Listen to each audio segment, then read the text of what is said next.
O dilúvio é uma dessas histórias bíblicas que a gente não vai passar pela Bíblia sem percebê-la. Uma boa parte de nós conhece a história do dilúvio antes mesmo de conhecer a Bíblia ou saber ler. Mesmo porque ela está em Gênesis. E ao ler os primeiros capítulos, nós vamos chegar já nessa primeira consequência dramática, trágica e catastrófica do que foi o efeito do pecado numa humanidade toda. A humanidade no dilúvio se organizou contra Deus e a descrição ali é tensa, né?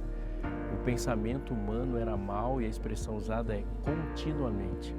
O dilúvio foi confirmado por Jesus quando ele disse que será como nos dias de Noé. E Jesus, na sua forma de confirmar o Antigo Testamento e nas muitas vezes que ele citou o Gênesis, ele citou o dilúvio também, falando de muitas coisas que foram aplicação para aquelas pessoas que o ouviram e que são para a gente também, porque quando ele falou de dilúvio também falou de futuro. Mas é uma história entre histórias e como qualquer grande história, ela tem pedacinhos e historinhas que compõem ela e que são de aplicação para nós em todos os tempos. Principalmente hoje, quando a gente vive coisas próximas e muito aproximadas de fato de partículas do dilúvio ao redor de nós. Não sai daí, está só começando e foi para hoje.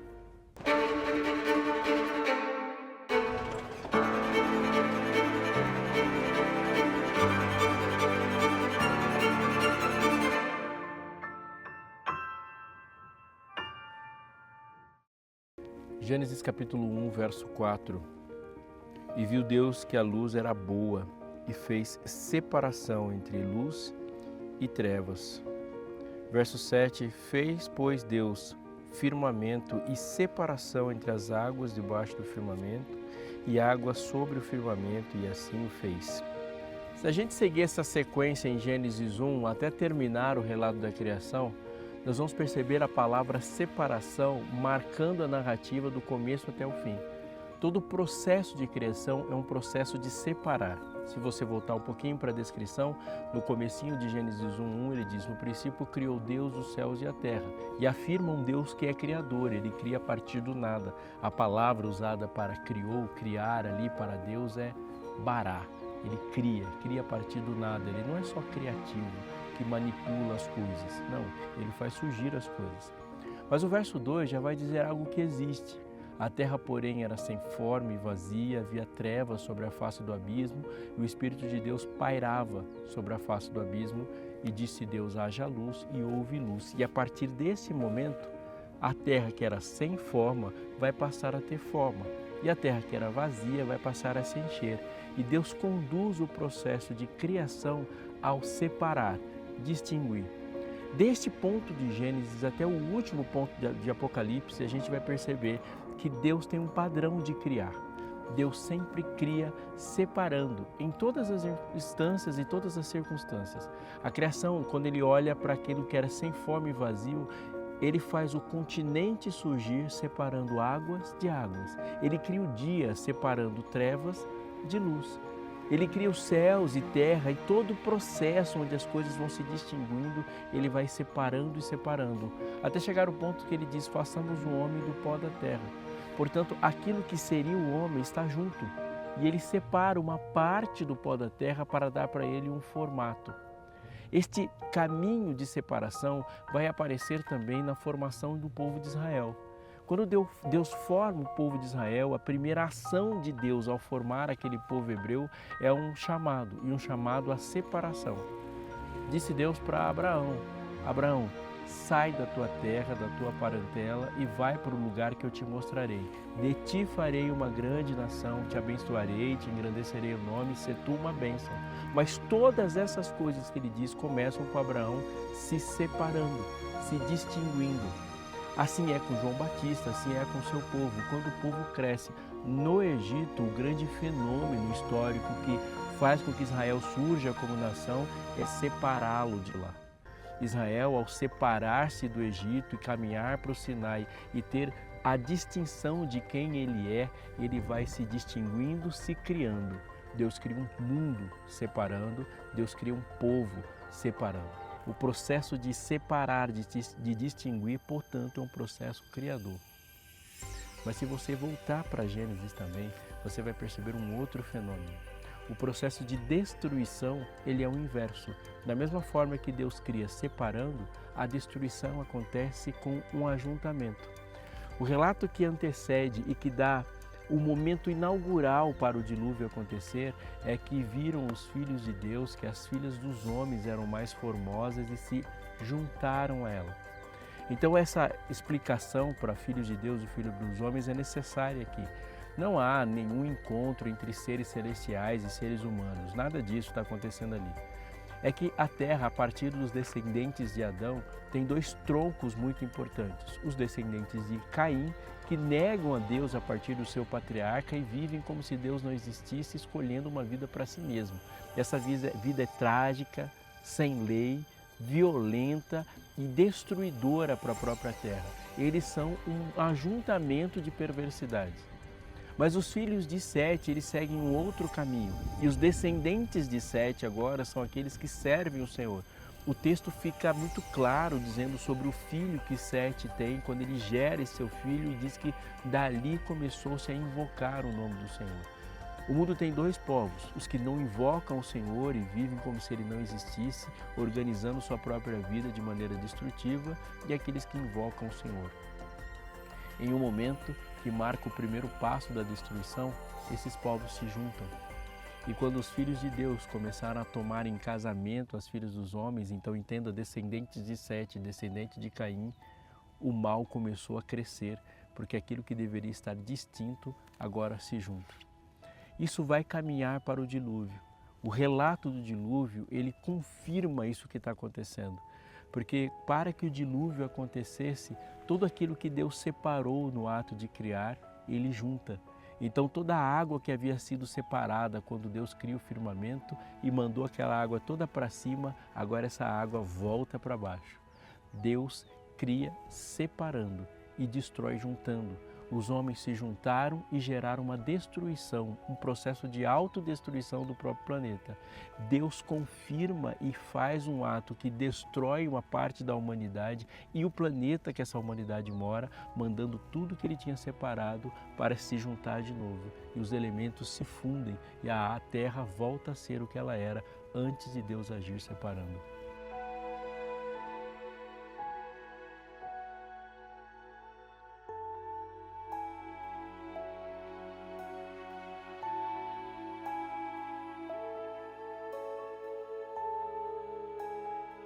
No livro de Gênesis, no capítulo 4, tem duas genealogias ali. E elas são desafiadoras porque elas nos chamam a atenção por um ponto. Quando a gente olha para o capítulo 4, a partir do verso 17, diz assim: Coabitou Caim com sua mulher e ela concebeu e deu à luz a Enoque. Caim edificou uma cidade e lhe chamou Enoque o nome do seu filho. A Enoque nasceu-lhe Irade, Irade gerou a Meujael, Meujael a Metusael e Metusael a Lameque. Lameque tomou para si duas esposas, o nome de uma era Ada e a outra chamada Zilá. Percebe-se os homens descendentes de Caim, portanto os homens maus, aqueles que estão contaminando a terra de fato com a sua presença, fazendo coisas. Assim, ele tem um filho e uma cidade edificada em seu nome. Esse filho cresce e vive a vida junto com seus descendentes do jeito que ele quiser. E o primeiro momento da história onde você tem um homem com duas esposas. E se a gente continuar o relato, eles vão dizer de feitos deles. Ada deu à luz a Jabal, diz o verso 20. Este foi o pai dos que habitam em tendas e que possuem gado. Mais uma vez o relato, o primeiro foi de uma cidade, o outro que inaugurou uma poligamia, uma bigamia, e agora eles são os primeiros habitantes, os primeiros seres humanos a contribuir para o desenvolvimento da civilização com a invenção da pecuária. Mas o texto não para aí. O nome do seu irmão era Jubal, diz o verso 21. Este foi o pai de todos os que tocam harpa e flauta. 22. Zilá, por sua vez, deu à luz a Tubal-Caim, artífice de todo instrumento cortante, de bronze e de ferro. A irmã de Tubal-Caim foi Naamá. Depois o relato se desenvolve, depois de dizer dessas invenções que eles fazem, como metalurgia, siderurgia, instrumentos musicais, edificam cidades, têm casamentos diferentes e um incidente acontece e este homem cruel mata o menino porque numa trombada qualquer da vida. O texto ele é assim, seco e triste. Disse Lameque às suas esposas, Ada e Zilá, ouvi-me, vós, mulheres de Lameque, escutai o que passo a dizer-vos. Matei um homem porque me feriu e um rapaz porque me pisou. Quando termina o relato, depois de ele dizer todas essas coisas, o verso final do capítulo é: a Sete nasceu-lhe também um filho, a qual pôs o nome de Enos, e daí começou a invocar o nome do Senhor. Termina falando dos descendentes de Sete, que eles começam a invocar o Senhor, sem dizer nenhuma morte dos descendentes de Caim. Eles inventam, eles fazem, eles acontecem e não morrem. Eles criam cidades, siderurgia, fazem grandes invenções, eles fazem maldades e simplesmente não morrem. E a partir desse momento, quando falam que o grande feito dos descendentes de Sete foi invocar o nome do Senhor, começa-se a dizer no próximo capítulo a genealogia dos filhos de Sete. E um detalhe chama muita atenção. Esse é o livro da genealogia de Adão, começa o capítulo 5. No dia que Deus criou o homem, a semelhança de Deus o fez. No verso 3 diz, viveu Adão 130 anos, gerou um filho à sua imagem, conforme a sua semelhança, e lhe chamou Sete. Depois que gerou Sete, viveu Adão 800 anos, gerou filhos e filhas. Todos os dias da vida de Adão foram 930 anos e morreu. E a partir desse momento no capítulo, esse verso vai ser repetido para todos os descendentes. No verso 8 diz, todos os dias de Sete foram 912 anos e morreu. No verso 11, todos os dias de Enos foram 905 anos e morreu. O verso 14, todos os dias de Cainã foram 910 anos e morreu. No verso 17, todos os dias de Maalael foram 895 anos e morreu. Ninguém morre entre os descendentes de Caim. Todos morrem entre os descendentes de Sete. Mas o povo de Deus aqui são os descendentes de Sete. Eles vivem bastante, é verdade, mas também não é para a gente pensar que os filhos descendentes de Caim não vivem. Eles vivem muito e inventam coisas. Os descendentes de Sete vivem muito e morrem.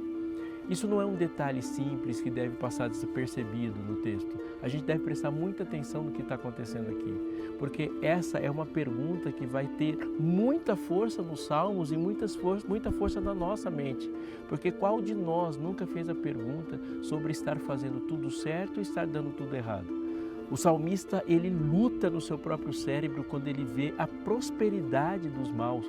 Os maus inventam, fazem e acontecem e não são punidos, enquanto o justo simplesmente morre. Essa é uma pergunta que a cruz levanta, porque na cruz há um inocente sendo morto e o ímpio rindo. Caim inventa, faz uma cidade, os filhos dele são grandes inventores. Há duas lições muito importantes aí. A primeira é que o grande feito dos descendentes de Sete é invocar o Senhor. Sim, porque há uma relação com o poder direto. O que faz a humanidade, de fato, continuar existindo é invocar o nome do Senhor. O que faz a humanidade, de fato, ter sabedoria é invocar e temer ao Senhor. A única coisa que pode promover um amanhã é a conexão com o Senhor.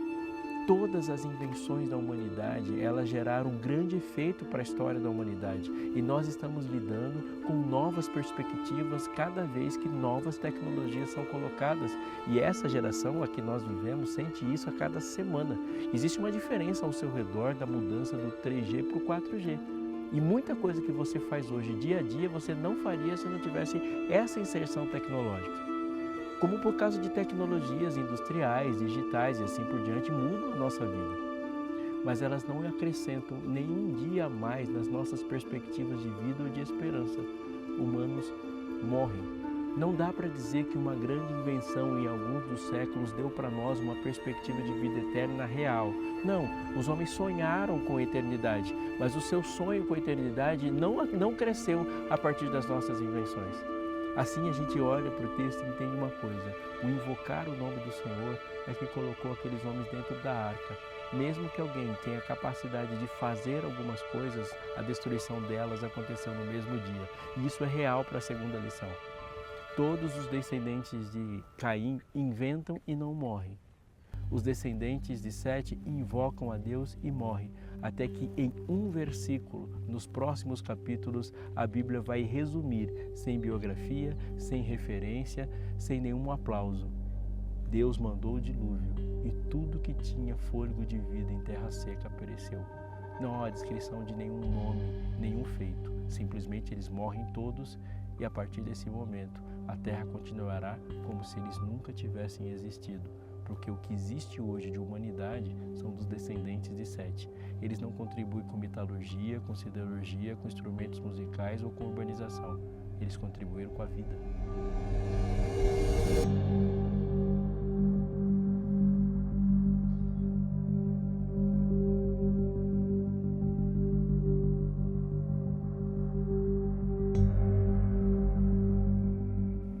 Livro de Gênesis, capítulo 6, verso 3, tem um anúncio de Deus.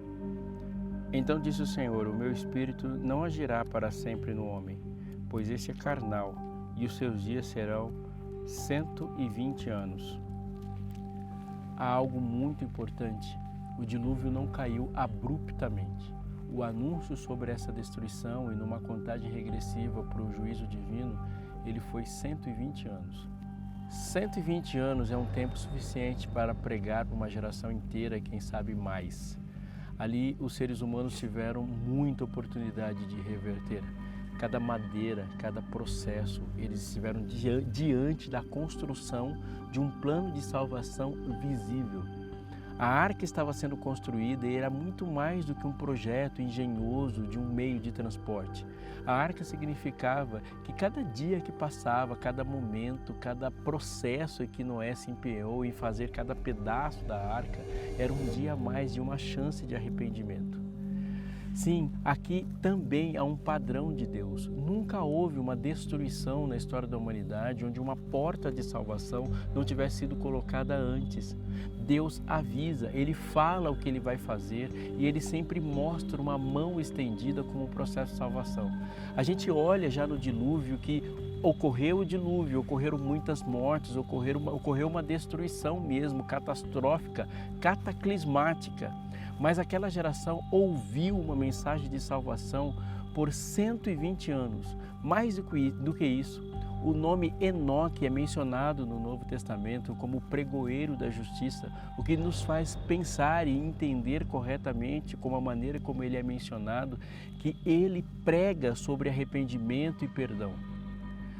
Muitas correntes de tradição e muitas pessoas já acreditam, eu sou uma delas, que olhar para o nome de Matusalém é uma referência ao dilúvio. Matusalém é compreendido como o dardo de Deus. Quando ele morrer, virá, diz muitos textos da tradição hebraica sobre este nome. E Matusalém foi a pessoa que mais viveu nessa terra. Matusalém é filho da pessoa que começou a pregar sobre arrependimento e sobre justiça divina. E quando esse menino nasce, o nome dele é um nome que diz e significa que quando ele morrer virá. Não é incrível pensar que ele foi a pessoa que mais viveu sobre a terra? Se você tiver curiosidade, faça isso. Pegue e faça uma conta básica sobre as idades e na genealogia, somando e pensando no tempo que Matusalém viveu, mais o tempo que ele nasceu e vá até Adão naquela genealogia e você vai chegar a uma conclusão. Matusalém morre no ano do dilúvio. Ou seja, a longanimidade de Deus e a paciência de Deus e a graça de Deus estão presentes, inclusive quando ela cita o nome de uma pessoa que mais viveu sobre a terra.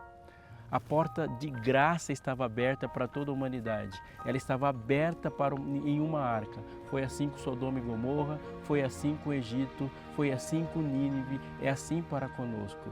Deus, Ele é um Deus que não pode ser totalmente conhecido e colocado nos tubos de ensaio da nossa compreensão. Mas Ele é um Deus revelador, então Ele cria para a gente os seus padrões de comportamento e de ação para conosco, para que a gente não se surpreenda com o juízo, muito pelo contrário, o perceba e se encaminhe para a trajetória que Ele construiu para nós. Mas olhando para esses textos também, há algo muito interessante de ser percebido. Gênesis capítulo 5, verso 32 diz: Era Noé da idade de 500 anos, e gerou a Sem, Cão e Jafé. Quando a gente olha mais partes desse texto, nós vamos perceber uma coisa. Noé era da idade de 600 anos quando caiu o dilúvio. Faça a conta junto comigo. Noé começou a pregar e pregou por 120 anos. O dilúvio caiu no ano 600 da vida de Noé. Portanto, Noé começou a pregar quando ele tinha 480 anos. O texto diz uma coisa muito importante. Ele diz que Noé tinha a idade de 500 anos e gerou a Sem, Cão e Jafé. Agora, escuta essa promessa de Deus para com Noé. Contigo, porém, estabelecerei a minha aliança. Entrarás na arca tu, teus filhos, tua mulher e as mulheres dos teus filhos. Talvez um raciocínio não seja simples se a gente passar correndo, mas se a gente ver devagar, nós vamos perceber uma coisa. No dia que Deus falou para Noé da segurança que ele teria, ela veio junta no dia que ele falou sobre destruição. Em melhores palavras, Noé não tinha filhos. Os seus filhos não tinham nascido e, obviamente, não tinham esposas quando Deus falou para ele que ele entraria na arca com os filhos e as esposas dos filhos. No primeiro prego que Noé colocou na madeira que construiu a arca, ele não tinha filhos ainda, mas ao construir a arca, ele já visualizava o espaço que eles ocupariam lá dentro. Deus deu uma segurança total para aquele homem que teria uma tarefa arriscada de pregar sobre destruição, mas todas as vezes que ele clamou e gritou e usou de todos os artifícios possíveis para convencer o mundo de que havia uma porta de salvação e de que eles não precisavam morrer afogados no dilúvio, ele sabia que pelo menos haveria algumas conversões e que a sua família estaria dentro da arca mesmo antes daqueles filhos existirem. Isso me faz ter a segurança de hoje conversar com pais e mães que sabem de uma mensagem de esperança de volta de Jesus, mas sabem que com a mensagem de esperança e volta de Jesus, há uma mensagem de juízo sobre a terra, porque o mal já não mais existirá e pecadores não mais existirão. E é muito difícil encontrar alguma audiência onde a gente fala sobre essa mensagem de esperança que não tem uma partícula de medo sobre aqueles que não estão compartilhando essa esperança. Mas Deus diz do seu poder que garante segurança para pais e filhos. Ele não está determinando e nem pré-determinando, mas Ele diz que Ele age sobre pais e sobre pessoas que se envolvem em missão e que Ele é presciente, Ele conhece o futuro. Noé foi, pregou e viveu a sua missão na segurança de que Deus tinha um plano para ele, mas não era só para ele, era para sua esposa, para os seus filhos e para as esposas dos seus filhos.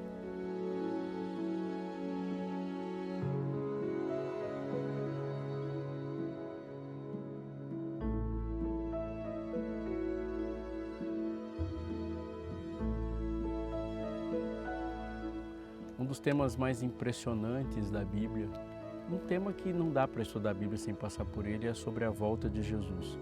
Conforme eu disse para você no começo, Jesus, quando estava falando da sua volta, depois dos discípulos perguntarem para ele sobre qual seria o contexto do mundo nessa volta, ele se referiu a Noé e falou que será como nos dias de Noé, onde as pessoas comiam, bebiam, casavam e davam-se casamento, até que veio o dilúvio, e o dilúvio foi surpreendente para todos. Esse estudo é um estudo importante para ser feito, ele está no nosso guia de estudos, A Procura da Verdade. Recomendo fortemente que você dedique tempo para ele. Ah, você não tem? Peça a ele, porque isso vai chegar na sua casa de graça. É só você ligar para a gente, mandar uma mensagem ou entrar no nosso site. Está aparecendo para você agora, A Procura da Verdade. Eu estou com ele aberto aqui, ó, na página 72, e o tema é a volta de Cristo. Coisas que a gente deve estudar sobre a volta de Cristo é sobre a sua proximidade, os sinais que antecedem. Deus foi muito cuidadoso para dizer para a gente sobre sinais. Dedique tempo pensando nisso, esse guia de estudos vai te ajudar a você perceber lá no texto bíblico coisas que talvez nós demoraríamos muito mais tempo para perceber se não tivesse com esse dom que Deus nos deu de termos um guia e gente que preparou esse estudo para a gente. Veja, quando a gente fala de sinais da volta de Jesus, eles têm uma indicação óbvia.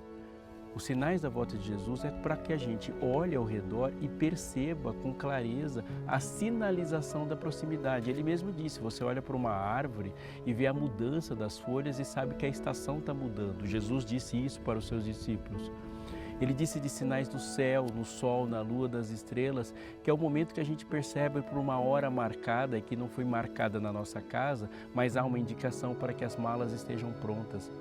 Jesus disse para os seus, quando eles estavam saindo do Egito, olha, quando isso acontecer, se levante, porque dessa Páscoa vocês vão passar no Egito, mas não vão passar mais nenhuma outra lá.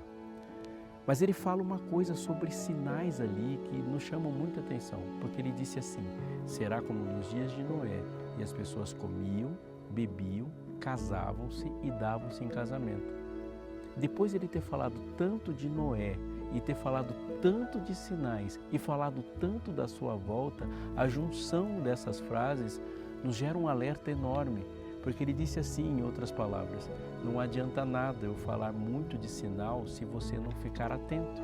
E ele disse que uma das características do mundo que antecederia a sua volta era um mundo completamente distraído. Volte para Noé. Os animais saíram de par em par de um lugar onde eles estavam, do seu habitat, e sozinhos, sem nenhuma guia humana, sem ninguém os conduzindo num momento miraculoso, surpreendente, impressionante. Esses animais saíram de par em par e entraram na arca a partir da sua porta aberta. Pensa, Noé só deixou a porta aberta e eles entraram. Pensa na mudança que aconteceu na atmosfera, o vislumbre, a proximidade da chuva, uma arca que ficou pronta e ficou pronta por um homem que não era um engenheiro e aquilo era uma obra tremenda. Mas nada disso foi impressionante para aquelas pessoas, nada disso. O que elas estavam pensando em comer, beber, casar e dar-se em casamento. Você pode estar pensando a mesma coisa que eu, não tem nada de errado, não é uma descrição de pecados. E se espera que a gente pensasse que Jesus faria uma descrição de pecados, como assim? Será como nos dias de Noé e as pessoas vão estar, e a próxima agora lista é uma lista de maldades, mas ele não diz uma lista de maldades. Ele diz uma lista de coisas que nós fazemos normalmente, que nós planejamos. Nós trabalhamos para comer e beber e nós sonhamos no dia que vamos casar ou dar-se em casamento. São coisas que a gente imagina e que são etapas da vida. Ou seja, aquelas pessoas estavam pensando nas suas próprias vidas sem levar em conta que as suas vidas estavam se encaminhando para o momento final e não perceberam o sinal de Deus. Eles estavam apaixonados pela própria voz e viciados nos seus próprios pensamentos. E veio o dilúvio e matou a todos. Uma das grandes lições do dilúvio para nós hoje é que nós devemos levantar os olhos e olhar para Deus e perceber a sua própria comunicação. E um dos grandes inimigos da comunicação ou da absorção da comunicação de Deus para conosco é quando a gente tem planos que envolvem apenas a gente e não estamos focados no propósito. A conclusão disso para a gente é que da mesma maneira que Deus destrói juntando, nós também nos destruímos juntando. A mensagem do dilúvio para a gente é santifique-se, porque separar-se, não apenas no sentido de ignorar o mundo, mas se separar para se tornar distinto do mundo, vivendo o seu próprio propósito, se associa nessa frase. Em vez de comer, beber, casar e dar esse casamento, como viver uma vida sem propósito, a vida real que existe para um amanhã é viver atento, distinto e olhando para Deus sempre.